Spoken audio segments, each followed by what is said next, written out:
やっぱね、旬の時に旬のものを食べるっていうのが大事です。これは健康の基本。アサリの深川飯を作ります。アサリバーっと入れていきます。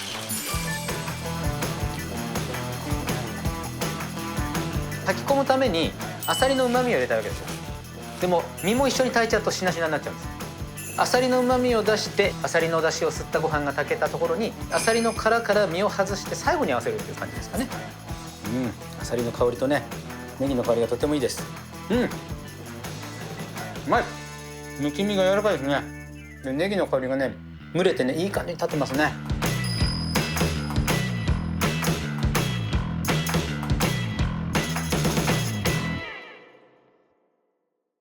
皆さんこんにちは。今日のごちそうさまチャンネルは、春といえばアサリと言ってもちょっと過言じゃないところもあろうかと思いますけれども、アサリの深川飯を作ります。深川飯にはですね、何種類かあるんですけれども、汁をかけるタイプ、それから一緒に炊いたタイプですね。今日はアサリの旨味をたっぷり吸った炊き込みご飯タイプの深川飯をご紹介したいと思います。で材料です。お米が2合分洗ってあります。今日は、アサリですね、砂出ししたものを 500g 結構使います。かつおだし、醤油、酒、みりん、塩、それから九条ネギですね。九条ネギない場合は普通の青ネギでも、いいと思います。まずですね、炊き込むためにアサリの旨味を入れたわけですよ。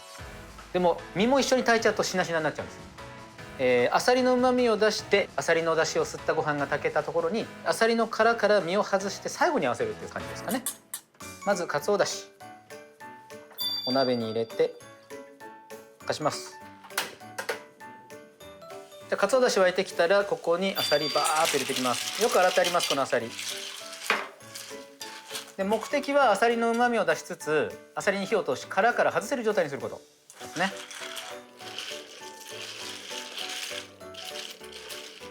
パカンパカン開いてるの分かります？パカンパカンどんどん開いてますよ。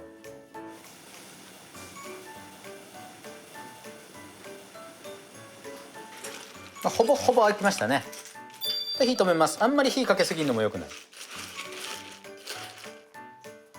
すごいアサリの香りが、もうこのまま塩だけでも美味しいぐらい。そしたらざるにあげて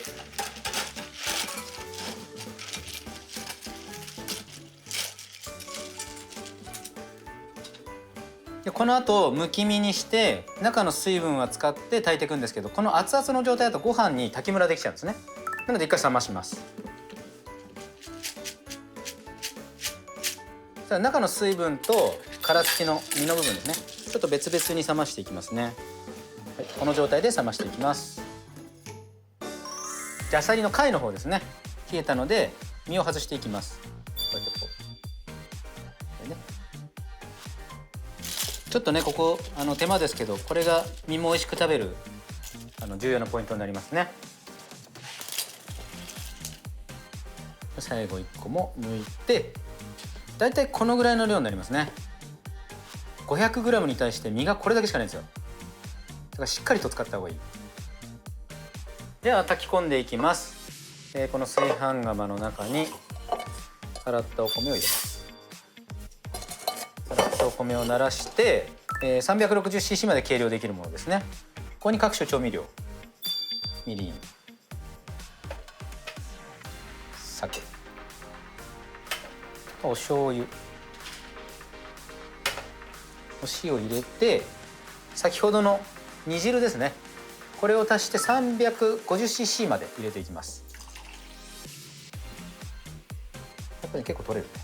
ちょうど 350cc、 すごい天才的です。これ足りなかったらほんのわずかでも水足すしかないんですけど、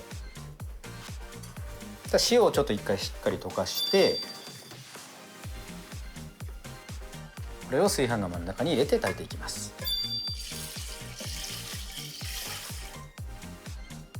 そしたらむき身も入れず、貝の旨味が入った煮汁だけで炊きますね。調味料入ってますけど。炊飯していきます。炊飯。じゃあ炊いてる間にネギ切っておきますね。ネギは斜め薄。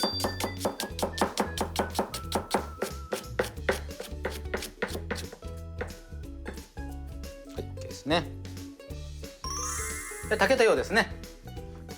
こういう状態ですね。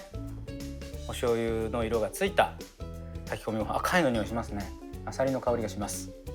じゃあ炊きたてのご飯に先ほど取ったむき身ですね、戻します。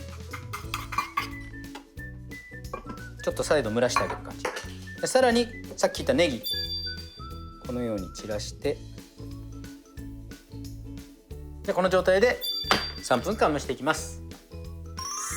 じゃあ3分経ったので蒸らし上がりですかね。いきます。じゃーん。ちょっとネギの香りが立ってますね。うっすら火が入って、じゃあ中を取り出して混ぜ込んでいきます。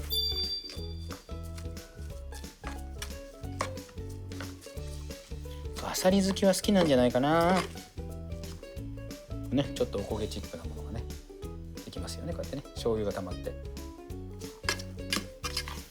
んな感じですかね。ネギが完全に混ぜ込まれて、あさりも全体に散らばる感じで、あんまりギュウギュウやっちゃうとあさりの身が潰れちゃうので、それだけ注意ですね。では盛り付けです。ちょっとね囲むように食べたいですよね、こういうご飯はね。こんな感じでどうでしょうね。はい、深川飯完成です。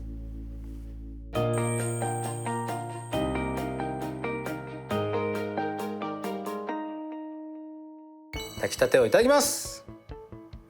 あさりの香りとねネギの香りがとてもいいです。いただきます。うまい。むき身が柔らかいですね。一緒に炊くとやっぱりこうちょっとしぼんだ感じになっちゃって硬くなるんですけど、柔らかいで、ネギの香りがね蒸れてねいい感じに立ってますね。で味付けは結構しっかり、もうこれだけでおかずなしでも食べれる。お弁当とかもいいかもしれないですね。あさりも火入ってるし、やっぱね旬の時に旬のものを食べるっていうのが大事です。これ健康の基本大事にしましょうね。ごちそうさまでした。